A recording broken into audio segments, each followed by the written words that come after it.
Hi, I'm Dr. Suzette Glassner, clinical psychologist and associate professor of psychiatry at UCLA. Today, I want to talk about temporary alcohol abstinence challenges that are becoming increasingly popular, really all over the world. And even though we're right about at Halloween, I chose to talk about Sober October purposely this late in the month because I really want to convey to anyone who's thinking about changing their use of alcohol or any other substance to not think about it in black or white terms. It doesn't have to be even a full 30 days on which you're successful. It doesn't have to be from the 1st to the 30th or the 31st of October to be Sober October. All it really takes is an intention to make a change for better. And we're learning through scientific research on 30-day alcohol abstinence challenges that perfection is not really the goal, because we do see health benefits realized for people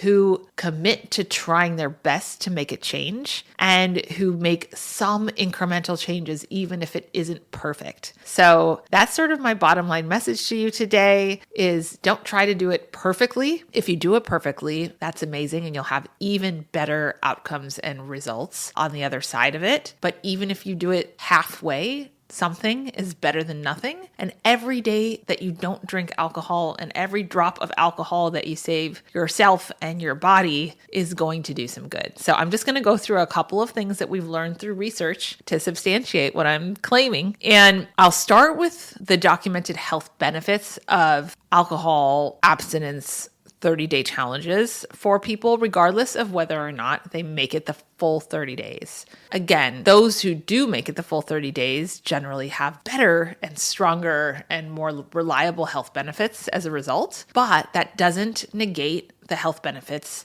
of doing it part of the way. So here's what we've learned. People who engage in 30-day alcohol abstinence challenges, such as Sober October and Dry January, they report better concentration, better sleep. They also report weight loss. Also, when we measure some more objective indicators of health and wellness, we find that they do experience reductions in liver fat, reductions in blood glucose, and reductions in cholesterol.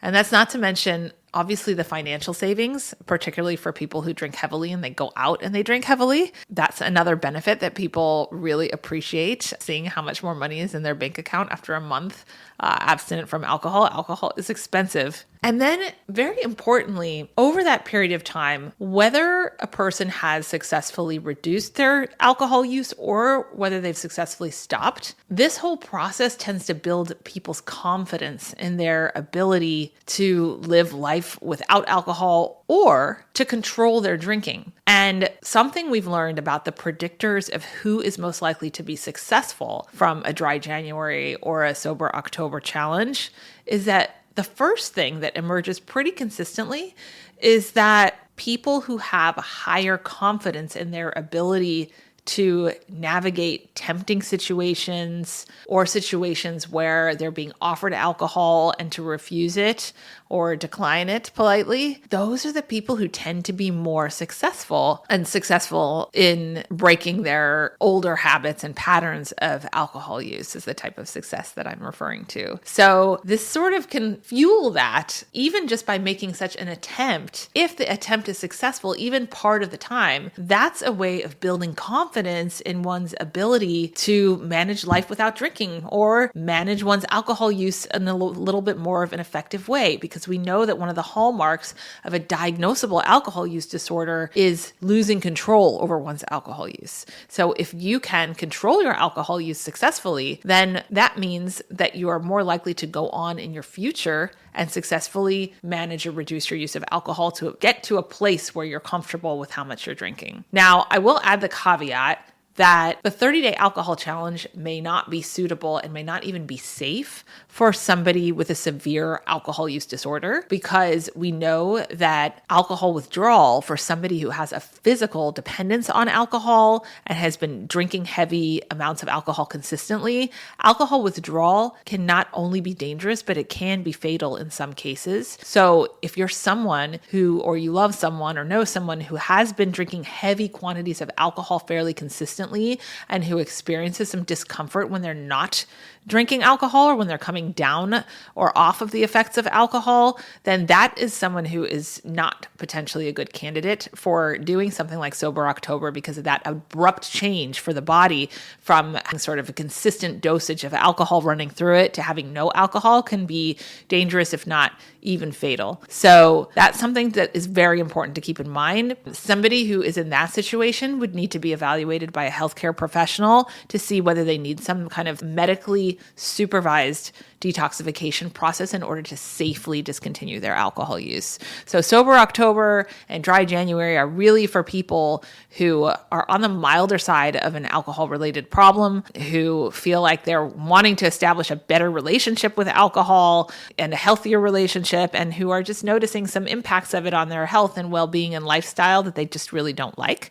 That's different from somebody who really can't control their alcohol use and who is physiologically dependent on alcohol. So if you have any concerns or suspicions that that might be you or somebody you care about, that would be somebody who should be evaluated by a healthcare professional. I want to talk about a couple of the other factors that predict success with something like Dry January or Sober October. I think it ties a lot to this issue that I was just describing about severity of a person's problems with alcohol, because we find that people who reported fewer days on which they were drunk or intoxicated in the month prior to starting a Sober October tend to do better. So that signals that this group of individuals who do well either don't have a diagnosable alcohol use disorder to begin with, or they've already made some headway in effectively reducing their alcohol use and the frequency with which they're using alcohol to intoxication in the month prior to even initiating a Sober October challenge. And then finally, a really important predictor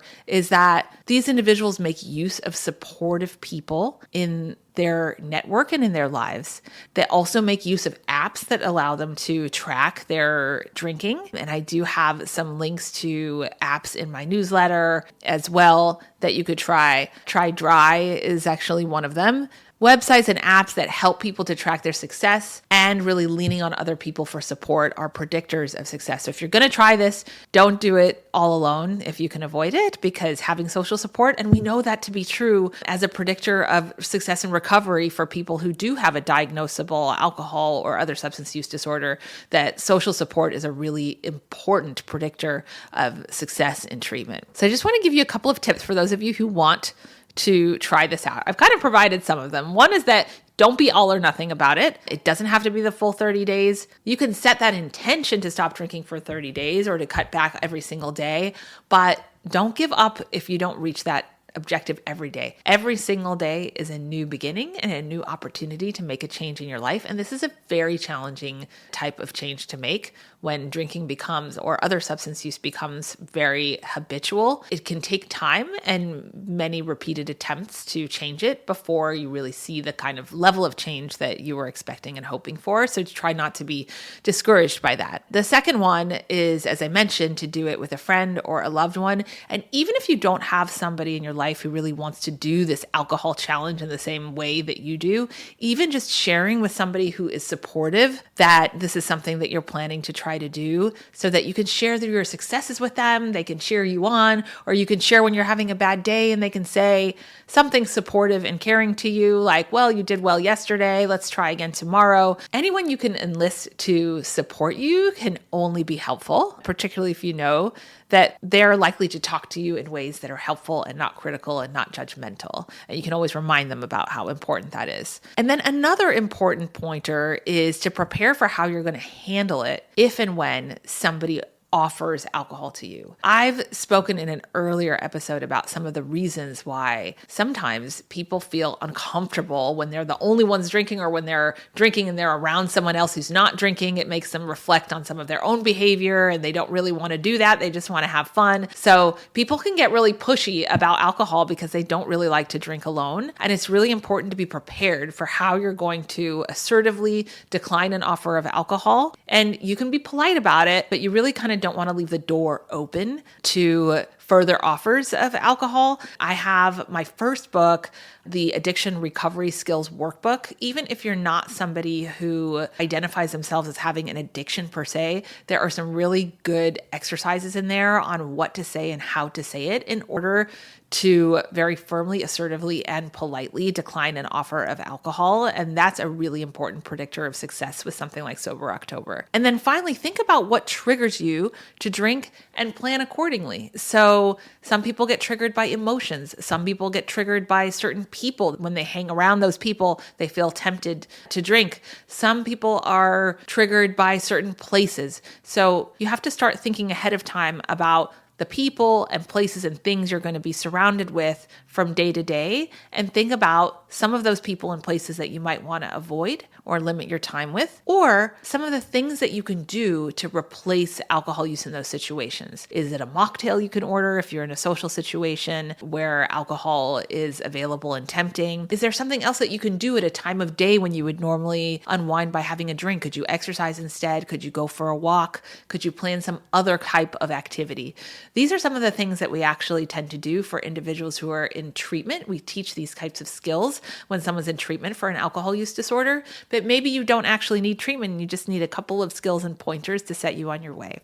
I hope that you learned something valuable, and that even if we get to October 31st or November 1st, you recognize that it is never too late to work on your health. Thank you so much for listening, and I will see you next time.